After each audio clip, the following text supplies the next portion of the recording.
बच्चों सभी बच्चे अपनी बुक का पेज नंबर 51 निकालेंगे और वहाँ आपको ये पाठ मिलेगा। एक ही मात्रा हमने अपनी पिछली कक्षा में भी पढ़ी हुई है और ये हमारे लिए बहुत ज़्यादा मुश्किल कार्य नहीं है। चलिए आज हम इसे फिर से दोहराते हैं। ये कौन सा ए है, वर्णमाला का कौन सा स्वर है? छोटा ए। और इसको कैसे बोला जाता है? ए, यानी बोलने में बहुत ज़्यादा वक्त नहीं लगता। ए, जल्दी से बोल देते हैं ऐसे। चलिए अब सब बच्चे मेरे साथ पुस्तक में ये शब्द पढ़ेंगे।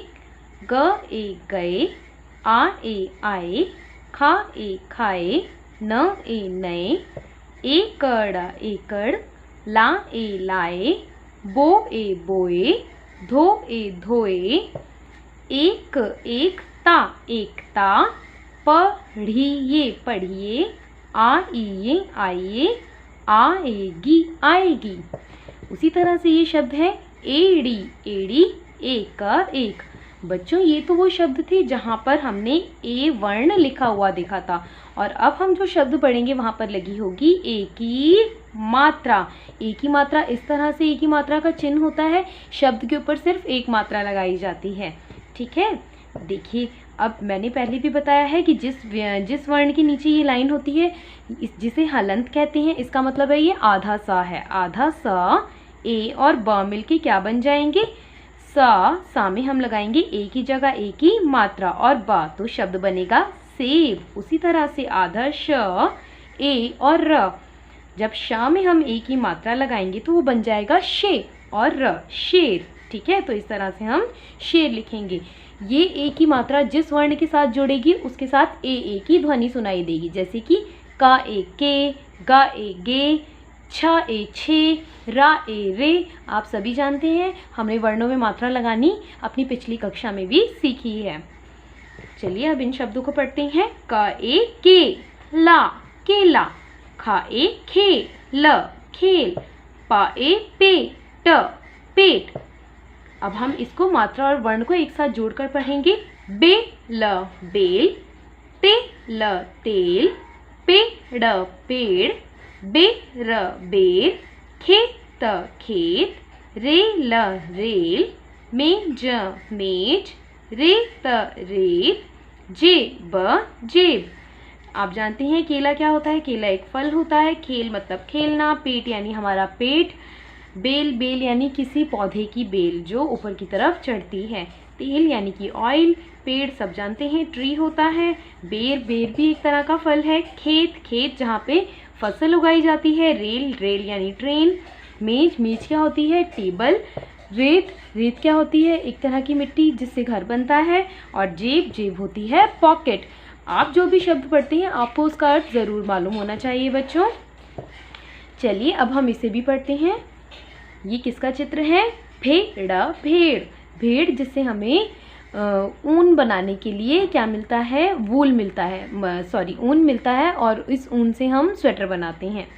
बेलन बेलन, जिससे मम्मी रोटी बेलती हैं। करेला करेला, करेला एक सब्जी है। जलेबी जलेबी जलेबी एक मिठाई है। केक केक, जिसको हम बर्थडे पर कट करते हैं। ठेला ठेला, जिस पर लोग सामान बेचने आते हैं। नेवला नेवला नेवला एक जानवर है। गहने गहने गहने, जिसे औरतें खुद को सजाने के लिए पहनती हैं। अब चलिए अगला प्रश्न देखते हैं। जिन फलों के नाम के आगे एक ही मात्रा लगी है उन पर गोला लगाएं। यानी जिनके आगे एक ही मात्रा लगी है सिर्फ उन्हीं फलों को गोला लगाना है, बाकी फलों को छोड़ देना है। जैसे कि देखिए अनार, अनार में क्या लगी है बच्चों? आ की मात्रा, इसे गोला नहीं लगाएंगे। आम, आम में भी क्या लगी है? आ की मात्रा, इसे भी गोला नहीं लगाएंगे। ये क्या है?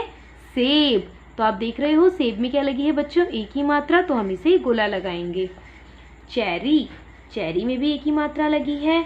अमरूद, अमरूद में ऊ की मात्रा लगी है, इसे गोला नहीं लगाएंगे। और केला, केला में भी एक ही मात्रा लगी है, तो आप इसे गोला लगाएंगे। ठीक है बच्चों, और आप क्या कुछ और ऐसे फलों के नाम बता सकते हैं जिसमें एक ही मात्रा आती है? आप ज़रूर इसके बारे में सोचिएगा, जैसे कि सेब, केला, चेरी। इसके अलावा और कौन से फल होते हैं जिसमें एक ही मात्रा आती है, ये आपको सोच के लिखना है। अब हम इसका अभ्यास कार्य करेंगे। ए वर्ण पर गोला लगाएं, यानी जहाँ ए लिखा है बस वहीं पर गोला, जैसे कि एड़ी, एक तारा एक बजाने का एक यंत्र है जिसमें सिर्फ एक तार होती है, इसलिए इसे एक तारा कहते हैं। एक और एकता मतलब मिलजुल के रहना। तो जिस तरह से मैंने यहाँ ए वर्ण पर गोला लगाया, यहाँ पे आप अपने आप से लगाएंगे। आगे क्या करना है, हमें एक ही मात्रा पर गोला लगाएं। एक ही मात्रा आप जानते हैं इस प्रकार से होती है ना बच्चों। तो जहाँ जहाँ एक ही मात्रा है वहाँ आप गोला लगाएंगे। जैसे कि भेड़, भा में है एक ही मात्रा। रेल, रा में है एक ही मात्रा। खेत, खा में है एक ही मात्रा। और माँ में है एक ही मात्रा, मेज। ए के स्थान पर एक ही मात्रा लगाकर नया शब्द लिखें। यानी आपको ए को हटाना है और उसकी जगह एक ही मात्रा लगानी है। ना, आधा ना है, इसमें एक ही मात्रा लगाएंगे तो ये ने बन जाएगा। ने व ला, नेवला एक ऐसा जानवर होता है जो सांप खाता है। अब ये क्या है, ठ, ये आधा ठा है तो इसी में हम एक ही मात्रा लगाएंगे। ठे रा, ठठेरा कौन होता है बच्चों, जो बर्तन बनाता है। आधा बा है, जो भी वर्ण आधा है उसी के ऊपर मात्रा लगानी है। आधा बा है उसमें एक ही मात्रा लगाते हैं। बेलन, बेलन। उसके बाद में लाल, आधा टा है तो टा में एक ही मात्रा लगाएंगे। और न, लालटेन। अब सभी बच्चे पेज पलटेंगे, सही स्थान पर एक ही मात्रा लगाएं। अब देखो आपको ये शब्द पढ़ने और बोल के देखते हैं कि कहाँ पर एक ही मात्रा की आवाज़ आ रही है। जैसे कि ये लिखा है गहन, गहन, तो ये गहन होता है या गहने होता है। तो सभी धीरे धीरे आराम से एक एक करके बोलेंगे। ग ह ने, गहने। कहाँ पे आपको एक ही मात्रा की आवाज़ सुनाई दी, ना में, तो हम ना में ही एक ही मात्रा लगाएंगे। अब ये क्या है बताइए, ठेला, ठेला। लेकिन यहाँ क्या लिखा है, ठला, ठला, तो ये ठला नहीं होता है, ठेला। तो ठा में एक ही मात्रा की आवाज़ आ रही है, हम ठा में एक ही मात्रा लगाएंगे। ये क्या है बच्चों, ये सबको मालूम है, केक। क्या है, केक। तो के बोलने में, पहले बोलने वाले का में एक ही मात्रा की आवाज़ आ रही है, तो आप यहाँ लिखेंगे केक। ये क्या है, चेरी। क्या है ये, चेरी, एक तरह का फल है। तो चा में एक ही मात्रा की आवाज़ आ रही है, तो आप यहाँ चेरी लिखेंगे। जोड़ कर लिखें, ये बिल्कुल आसान है। पहले हमें लिखना है ब, फिर हमें एक ही मात्रा लगानी है, स न। बेसन, बेसन होता है ना जिससे मम्मी पकौड़ी बनाती हैं, उसी तरह से आपको ये दोनों शब्द जोड़ के लिखने हैं, सपेरा और खेलना। चित्र देखकर नाम लिखें। देखिए क्या चित्र है ये, पेड़, पेड़। केला, का एक के, ला, केला। जलेबी, जलेबी। ये क्या है बच्चों, करेला। धीरे धीरे बोलेंगे और जैसे बोलेंगे वैसे ही लिखेंगे। का में किसी मात्रा की आवाज़ नहीं आ रही। रा में की मात्रा की आवाज़ आ रही है। ला में क्या, आ की मात्रा, करेला। ठीक है, अगर ला में आ की मात्रा नहीं लगाओगे तो ये बन जाएगा करेल। करेल कोई शब्द नहीं होता, करेला। ठीक है, ला। तो इसका अंतर आपको समझ के बोल के लिखना है। आपका होमवर्क है, कोई 10 चित्र बनाकर एक ही मात्रा के शब्दों के नाम लिखोगे कॉपी में। कहाँ लिखोगे, कॉपी में। मैं यहाँ लिख देती हूँ। और ये वाला जो आपका प्रश्न नंबर 4 है, सही स्थान पर एक ही मात्रा लगाएं, इसे भी आप कॉपी में करेंगे। बाकी सारा अभ्यास कार्य आप सिर्फ पुस्तक में करेंगे और इस पाठ को अच्छे से पढ़ेंगे। ठीक है, अब चलिए, एक बहुत अच्छी सी कविता भी है जिसमें सभी एक ही मात्रा का प्रयोग हुआ है। कविता का नाम है केले के छिलके।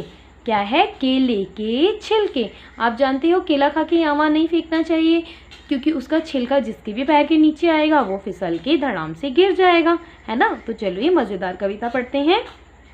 मामा मामी मेले आए, मेले में थे मज़े उड़ाए, ढेर सारे केले खाए, केले खाकर छिलके फेंके, चलते चलते उन पर फिसले, गिरे धड़ाम, हाय राम, फिर ना करेंगे ऐसा काम, है ना।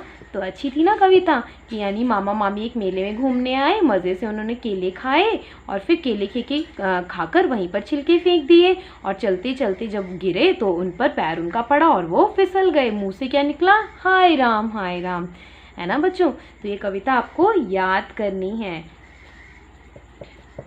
ठीक है। और अपनी एक अच्छी सी वीडियो बना के परिचय देकर मुझे व्हाट्सएप भी करनी है। आप छिलके कहाँ डालेंगे, निशान लगाएं। आप छिलके नदी में डालेंगे या कूड़ेदान में, तो बताइए कहाँ डालेंगे, कूड़ेदान में। नदी में डालोगे तो नदी का पानी गंदा हो जाएगा, और ऐसा काम कभी नहीं करना, पानी में कूड़ा कभी नहीं फेंकते। ठीक है बच्चों, कूड़ा फेंकने की सही जगह कूड़ेदान होती है। तो चलिए, आज का आपका यही कार्य है। कॉपी में आप चित्र बना के लिखेंगे, शब्द 10 शब्द, अभ्यास कार्य पूरा करेंगे और कविता याद करेंगे। धन्यवाद।